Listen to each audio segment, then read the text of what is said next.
Hey everyone, Papercut here, back with another replay review. This time we have Night Stalker. Night Stalker is someone I reviewed before, I've coached before. He's a great guy. He used to play Ottoman and now he is playing Japanese, and he lost this game against French. He likes to know what he needs to do differently. Um, so as he's getting started here, small thing on this map, since Danube can spawn so weird. Oh, there's a bunch of sheep over here. I guess it's worth it. But generally in Danube, you want to actually go down and towards the center and then circle back and then get your sheep in the back. Though your opponent could rush center and go get these sheep. But if you go up, you guys end up splitting these. You know what I mean? So it's like, it's whatever. But this one can spawn so weird because your TC could spawn all the way up here or spawn all the way down here.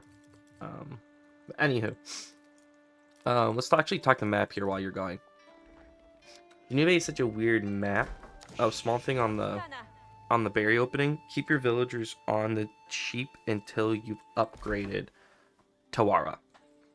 It's small, but it really matters because it will vastly improve the first round and a half of drop off, which for timings, especially against an aggressive civ like French, really does matter. So I would suggest keep on sheep, send one out, build the farmhouse, get Tawara, and when that's upgraded, then send them out to the berries. Night Stalker is a silver level player. And he wants to do better at Japan. So he wants to see what went on in this game. He felt like he was doing well, and then it just kind of went out the window.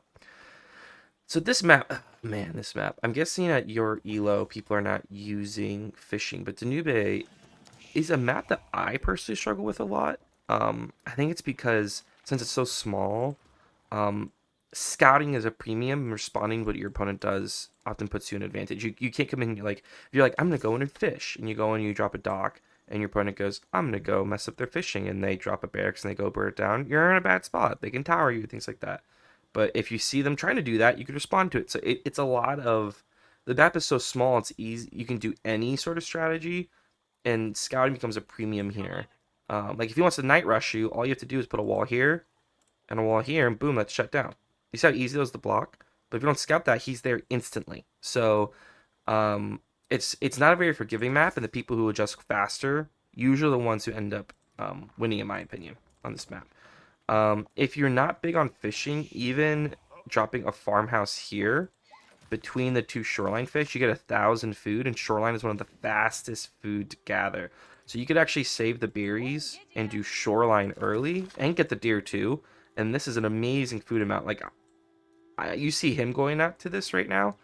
I think it's worthwhile for you to actually, if the on this map, if the deer's so close, go to deer instead of berries and save berries for later. Like if you get the castle upgrade for berries, then these will be amazing. But you have all the shoreline fish. If you don't want to drop a dock, just put the farmhouse right here. 2, if you want to do a fish opening, it's pretty easy. You put 5 on wood, 1 on food, or instead 1 to build the dock, and you just have these 5 basically eat up all this wood here. You rally to food, and then you rally to gold, and you age up, and you can get a bunch of fishing ships because Japanese fishing ships are cheap. Now it does mean your age up will be slower, but you'll have so much food that it can be worth it in that way. But then you have to consider the whole fishing aspect. So he might drop a dock, he might bring archers over, he might tower, so there's always risks involved. Let's see the strategy you're going to be playing. I assume you're going to do a Japanese fast castle. It's going to be really key. Getting up walls early could be really helpful, as I said. Because you could basically protect your entire base with 3 walls.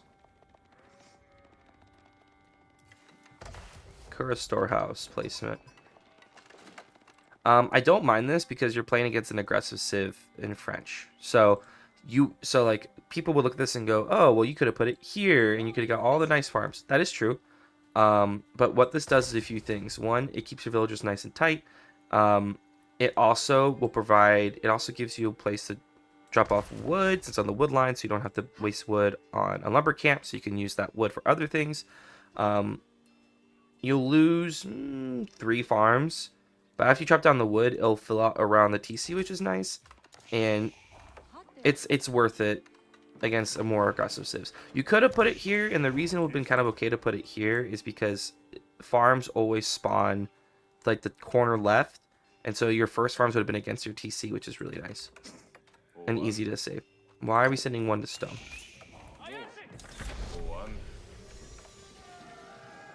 Now we're going stone. Interesting.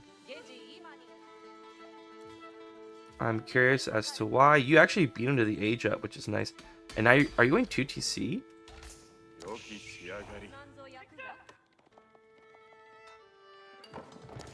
Okay, so this is a really unconventional, or you're either going for the Daimo, or you're going to DC, whatever it is. That's really unconventional. Because Japan has the ability, as you know, to get gold off of mining stone and stone off mining gold. And so there's actually a way to get, if you want a second TC, if you want the upgrade to the manor, or if you want both, there are ways to do it in Dark Age that sets up a cleaner timing and placement. So for example, if you want to just get a TC or just get the Daimo upgrade, what you would do is you would, when you pop in the game, send all the villagers to food, and then take 3 of those villagers and send them for 1 round of gold, and then send those 3 villagers to stone, and then they gather stone. And then you rally basically back and forth between food and stone. You want to get to like 6 on food, and then rally to like 5 on stone, and then rally back and forth. And the point being is the gather of 30 gold gives you just enough push of gold to then continuously rally to stone, and by the time you get about 350 stone, you have 200 gold, and that 350 stone you can use to then get your Daimo Manor upgrade, or as you're aging up, you rush wood and get a second TC. There's also the classic opening where you send 5 to stone from the jump, and if you do 5 from stone from the jump, you will, by the time you get enough gold to age up, you'll have enough stone to upgrade your Daimo and get the second TC. I don't like that one because it's so slow, but it's an option. Now, to do that opening, you wouldn't do the Tawara because the gold is really, really tight. But that's an option for you. This second TC, well, one, it doesn't look like you're rushing second TC because you have 8 on food. So if you were really trying to rush a second TC, why are you putting a forge down here? I think you misclicked because there's no reason to put a forge down here. There's nothing for a forge to go into. If you're doing this for like castle, you do that way later after you've aged up.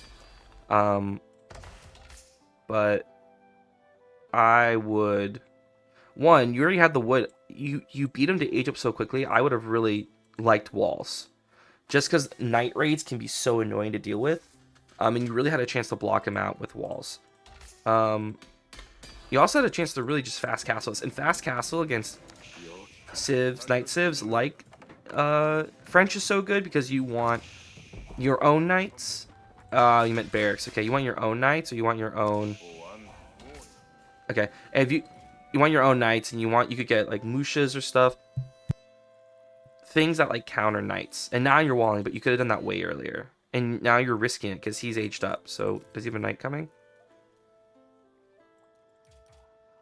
Once again, you're kind of lucky your opponent was slow on the age up, or else he would be here already, and just raiding you, and your walls would be impossible. If you're gonna do the upgrade for the Daimo, close this off and do it immediately. Don't wait for it to like hit through the queue.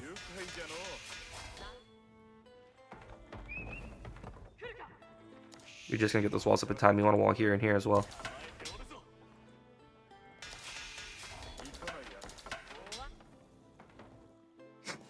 No. You want your spears in the wood line and on the gold.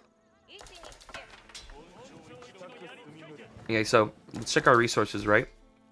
What's our plan at this point? Our plan should be to rush castle. Okay, what do we need to rush castle? We need food and gold. Look at your wood. You have so much wood. You don't need all this wood. At this point, you'd want to... I would take literally 6 off of wood, because you have so much backup wood, and you're going to be making gold units. You're going to make knights, which are food and gold.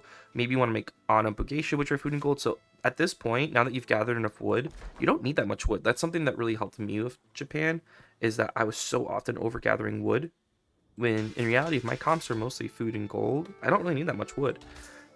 I need wood to get more production and to get houses and things like that. So at this point, you really want to get to castle, or because just fighting French and feudal is not what you want to do. You want to get relics, you want to get your own knights, you want to get, or really juiced samurai, or better spearmen, like what have you.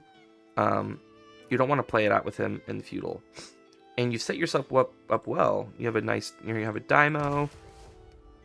You have a nice wall set. So I just don't think you want to sit here in feudal. And you're pushing him right now, and there's really no need to. You can push them off deer. That's what you want to do. There's 3 knights. And see, that's the problem, right? He can just outrun you. Like, you're getting the walls now, and you're actually forcing him to come back by going into his base. Like, that's actually the #1 way to really stop night raids. Is like they will outrun you unless you go into the base to defend. At the same time, though, oh, get that villager. And he only has knights right now, so this is actually really effective. Hey, okay, good read. So you read that he only had knights. Thus, you massing spears and going for it is actually really, really strong. That's a great read. Don't make samurai. Here's why. His knights do well against samurai. His knights will do well against samurai. Just keep making spearmen and anas. Spearmen to kill the knights, anas to chase down villagers. And then you add katana bannermen for the damage. That's all you need to do at this point. You have him on the ropes. Just keep rotating around his base, adding units and hunting vills. And he's honestly dead here. He has, well, he's not. He has a lot of resources, but you really caught him with his pants down, so to speak. Like, he was not expecting this. So you're dropping a ram. I wouldn't drop a ram, actually, at this point. You need more units. So now you're making more units. You're sending them across. At this point, when I see this much weakness, you either decide to go castle to really close it off, or you go all in. You're going to go all in, drop more production. Look, you're making 3 units, basically, out of each, and you could be making way more. A big thing about Japan is production amounts. You need so many production buildings, because you're making a lot of units that are relatively cheap. And some of them spawn really fast. Like, Anas only take 15 seconds to make. So, with all this extra wood, and you notice, oh, I've caught him in this really good spot. You immediately ask, what do I need? I need more production. So I would have liked if you pulled 3 woodvilles and immediately dropped 2 more barracks. Because just overwhelming him now would be the goal. If you're going to push as well, arrow defense is huge for being under TCs. And you want to get the next level of melee attack, because with your infantry, they actually don't have very high melee attacks. So every increased melee amount is really, really important. But you notice, like, look what taking time on the ram has done. He has snuck back out on food. He's sitting on wood, no problem. He went back to gold. He's trying to build a tower. Like, 1, because you are sitting time building this ram, he's getting back on resources.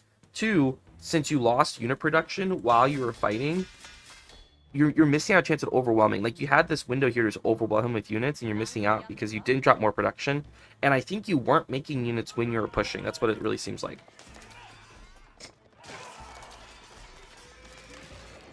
And now he just got more knights than you. This should not have happened. This should not have happened. You had him. All you had to do was just keep making spears and keep making anas. The switch to samurais wasn't good for you. And because, once again, knights will beat samurai. And 2, the lack of just unit production is what really got you here. That was your window. Now, the game's far from over. Far from over. But at this point, you now need to back up. And I would just go castle. You have a lot of wood. You could add more farms around your TC. You could go 2 TC if you want. Okay, now we're overcommitting. And we're overcommitting because he already pushed you back. And yeah, he went castle. So, he had so many banked resources. The second he pushed you back, he rushed castle. And now he's going mass archers. Yeah, so at this point, and crossbows. At this point, you really needed to back up and just go castle yourself. You have the resources. Overcommitting like this, I'm not a big fan. So he already pushed you back once.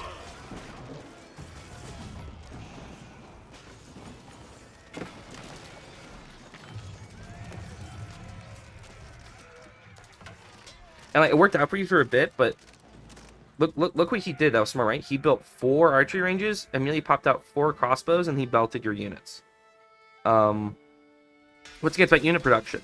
If your goal was to try to win the game there, you stopped making units. So a big thing is putting all your production on, I like how you added more, but all your production on a hotkey, so that during the fight, you're constantly clicking 3 or 4, whatever you want it to be, right-clicking and adding more units. Japan is all about massing and overwhelming. But at this point, we just rush castle. And here's the thing. As Japan, you have basically 2 comps you can run, in my opinion. 2 really good comps. Both you can include Mangonels, which are really helpful, but here's your 2 options. The first is Knights and Ana Geisha, which are really, really good. And here's how it works. If they make spears, your Anas engage the spears, and your Knights run past the spears onto the back line of crossbows or archers. If they have Knights or they have Men-at-Arms, then your Knights engage the front line, and your Anas run past onto the back line. So that's how it's a really cool comp if you can control it that way. The other really good comp is you just do infantry ball. So you do some spears and then mostly samurai and Anas. You can add in a few spears if they have a lot of Knights, but it's heavily samurai and Anas. And then you drop a bunch of stables and you do horsemen. And it's pretty easy. Your infantry ball engages the front line, and your horsemen run past onto the back line because your horsemen do extra damage against ranged. And all your infantry is pretty cheap, and they're gold and food based, so you can do horsemen, which are more wood based, and be fine. Picking up relics is also huge for Japan. Picking up relics is really, really important. If you can get 3 or 4 relics, that's along with putting Yoroshiros in the forges, that's basically all the gold you need to just keep massing. Then you need to focus on getting farms. You gotta watch your food usage, man. You have all this fish here you could be using if you told your just put a farm near you have all this, like, it's amazing. You have all of this food you can use just by putting farmhouses near it. Second TC is not a bad idea, actually. And that's what's beautiful about Japan with the passive stone. Just going second TC is pretty easy. I would not walk him in the middle. Walk him side. Walk him side. Walk him side.